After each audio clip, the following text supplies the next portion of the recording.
Personal विसात के सवाल है जो एक एक नंबर के सवाल आते हैं। बिंदु पी के निर्देशांक 3,7 है कि कोटि बतानी है। तो कोटि बताते तो हमें यहाँ लिखते कोटि। कोटि का मतलब होता है हमारे पास यहाँ वाई अक्ष के निर्देशांक, वाई अक्ष के निर्देशांक। तो इसकी कोटि क्या हो जाएगी, वाई अक्ष का निर्देशांक कौन सा है, कोटि। तो वाई का निर्देशांक 7 है तो कोटि हो जाएगी हमारे पास 7। बिंदु 3,5 की भुज बताइए। तो भुज ज्ञात करना तो हम यहाँ लिखेंगे भुज। भुज होता है एक्स अक्ष के निर्देशांक, एक्स अक्ष के निर्देशांक। ये होता है पहले एक्स का मान, फिर होता है वाई का मान। तो एक्स अक्ष के निर्देशांक कितने हैं, -3। तो भुज हो गया हमारे पास -3, ये हो गया भुज।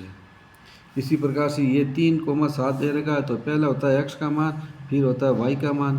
तो वाई कहलाती है, जो एक्स होता है ना इसके कहलाती है भुज, और जो वाई के निर्देशांक होता है ये कहलाता है कोटि। तो कोटि के निर्देशांक ज्ञात करना, तो कोटि क्या हो जाएगी 7। और यहाँ पूछा भुज क्या होगी, तो भुज होता है एक्स के निर्देशांक। तो लिखेंगे एक्स के निर्देशांक -3।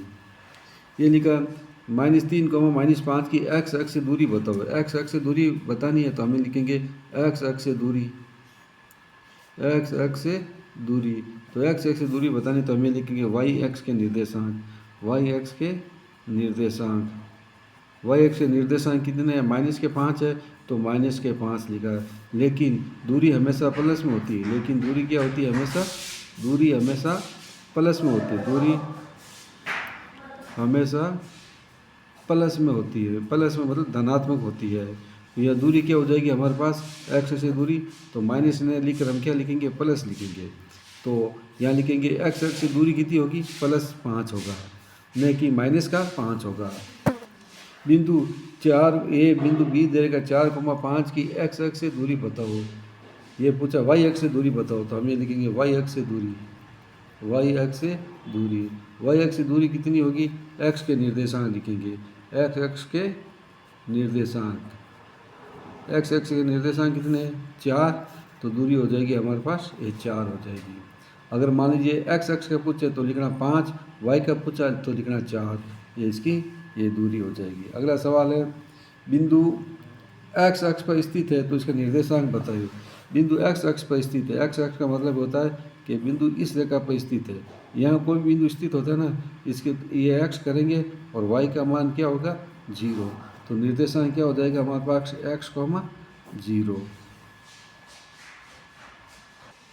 अगला सवाल लिखा P बराबर 3,4 किस चतुर्थांश में होंगे, किस चतुर्थांश में होंगे। तो दोनों प्लस के हैं, तो दोनों प्लस होते तो ये चतुर्थांश प्लस, पहला चतुर्थांश, ये दूसरा चतुर्थांश, ये तीसरा चतुर्थांश और ये चौथा चतुर्थांश।